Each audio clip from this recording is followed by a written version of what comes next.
It's late. I'll do this later. Wow. You have to get up, do what they do. But that was insane. Let's not get ahead of ourselves. Come on. I make go records, baby. I'm liking this.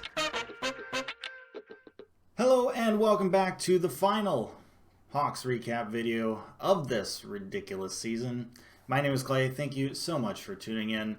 Game 5 of the Blackhawks' first round series against the top-seeded Vegas Golden Knights has come to an end, as well as the Blackhawks season. Blackhawks lose this one by a final score of 4-3, thus losing this series 4-1. Obviously, the end of the season is tough. It's disappointing, unless you're the one out of 31 teams that is lifting the cup at the end of it.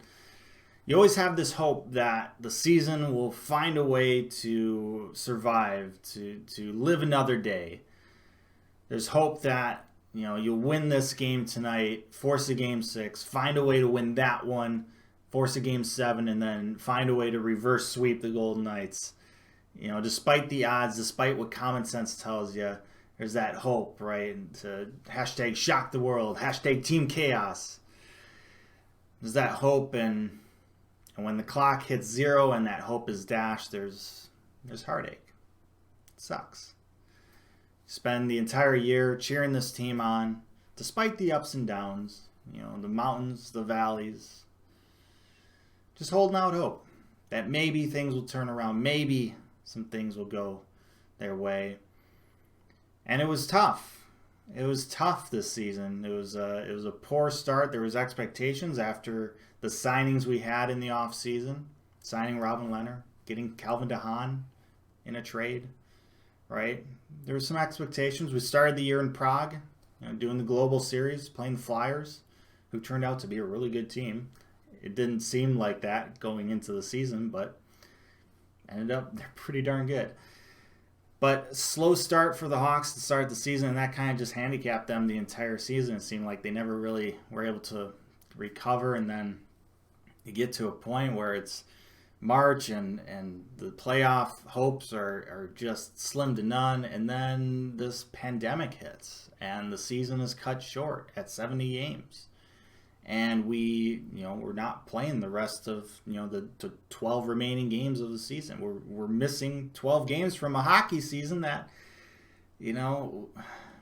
whenever the hockey season is done, we're always missing hockey. Whenever the summer rolls around, it's like, oh, I can't wait for hockey season to start back up. And so for the season to get cut short and right before the playoffs are supposed to start, and we don't know. Are the playoffs even going to happen? A lot of question marks, a lot of things that we're dealing with, not only in terms of hockey and sports, but just in our lives in general. Just a lot of questions, a lot of turmoil, a lot of just struggles, and it's been a tough year. But then the NHL figured out a way to create these bubbles, to finish off the season, this NHL, this 24-team return-to-play format, and the Blackhawks end up being one of those 24 teams. There's some, people that didn't think they would or should have been in it, right? They're not a playoff team. But they get included. We are overjoyed that we get to see Blackhawks hockey again. There's 7 teams that didn't even get to see their team play again. Right? They weren't included in this 24-team plan. So we came in like, awesome. We get to see more hockey from our favorite team. This is like we're playing with house money. We got nothing to lose. We get to see training camp. We get to then see the Blackhawks shut out the Blues in their exhibition game. We get to see the Blackhawks stun the Oilers in the qualifying round series and, play the Vegas Golden Knights, who were the better team, right? Top seed in the West. Everyone expected the Vegas Golden Knights to win this series. And the Hawks, they only won one game. They could have won a couple, though. It was a tough series. They battled. And that's something I really really enjoyed it. Even though, we came out on the losing end, it didn't go our way. We battled. It was good hockey to watch. It was fun to get back into this after a couple months off, 4.5 months off, to be able to see Hawks hockey again one last time this year in these strange times. It was a lot of fun. I enjoyed it. And so that in itself, considering that the Hawks, shouldn't have even been here, helps kind of lessen the heartache that we're feeling right now, at least for me.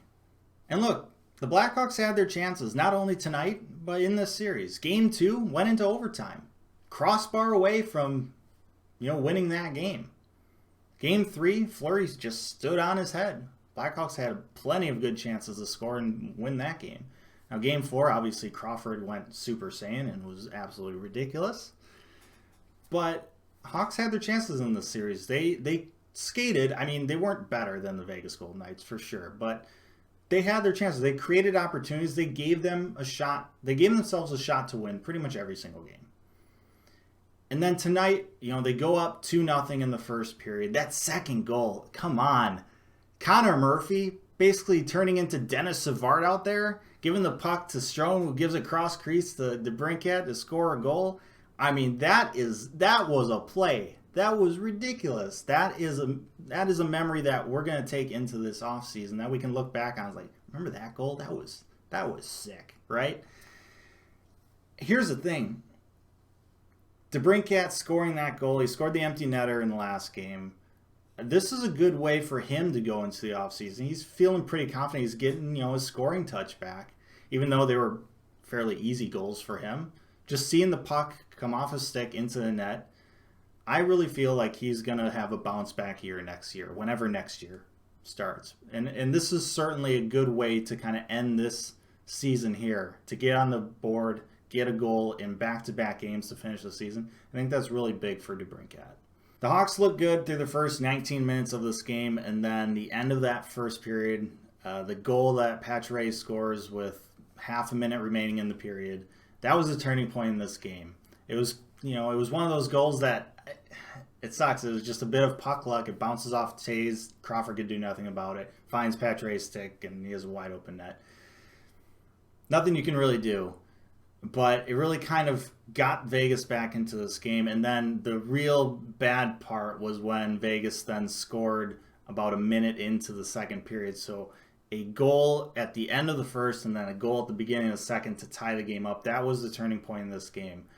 Otherwise, I had a lot of confidence in the Hawks up until that point. And then from then on, it was just kind of back and forth. Obviously, Kane scored that awesome 5-hole goal against Leonard. Gave him a little smirk, too. That was neat.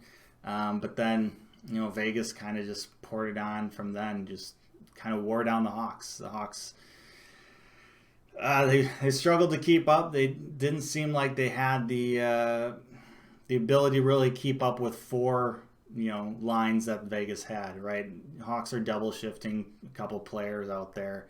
It's tough to do that when you have four lines rolling for the other team, 4 solid lines rolling.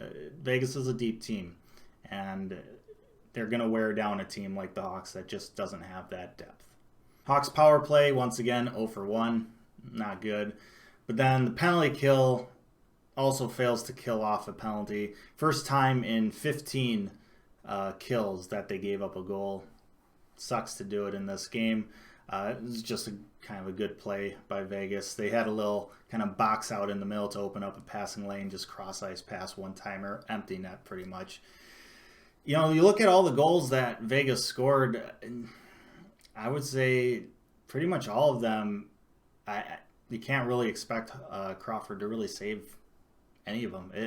Maybe the Mark Stone one at the beginning of the second, but that was just a bad play all around from Duncan Keith. Unfortunately, he made a really bad pinch to start that whole odd man rush.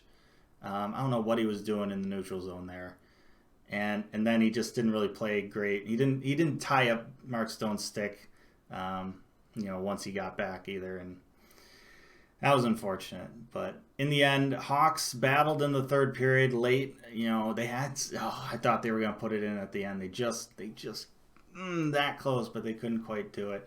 So in the end, they ended up falling, ended up losing. It was great to see the handshake line, with Robin Leonard, talking to all the players and giving his thoughts. I thought that was a pretty cool moment.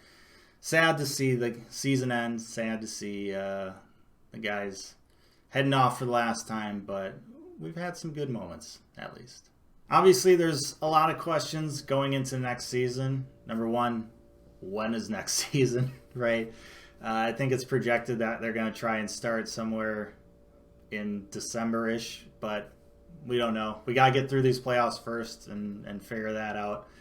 But beyond that, in terms of Blackhawks focus, they have a bit of a cap crunch going on.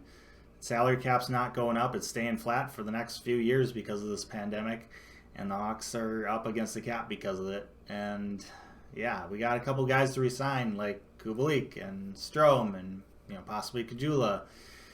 Is Crawford going to be back, right? We would have to re-sign him if we want him back. There's a lot of question marks. Are we going to make some moves on the defensive end to get some of those bad contracts or higher contracts out of there to maybe open up some room for some of our younger guys like Ian Mitchell or Nicholas Beaudin or Lucas Carlson? There's just a lot of questions, and I'm going to make some videos about it in the future. But yeah, I would say don't worry about it right now. We got some time. I'd say just enjoy the rest of these playoffs. At least we're getting to watch some NHL playoff action again. It's always the best time of year when hockey playoffs are going on. So yeah, it sucks that this is the end, but the sun always rises in the morning. Tomorrow always comes. We'll make it through, and we'll see what happens in the future. Thank you so much for watching not only this episode, but all of the episodes that you have watched. Love to know, as always, your thoughts down in the comment section below. I always read your guys' comments, every single one. I swear, I do. Yeah, let me know. I love hearing them. Like, share, and subscribe. Appreciate that as always. But most importantly, stay safe, make good decisions. I'll see you next time, whenever that may be.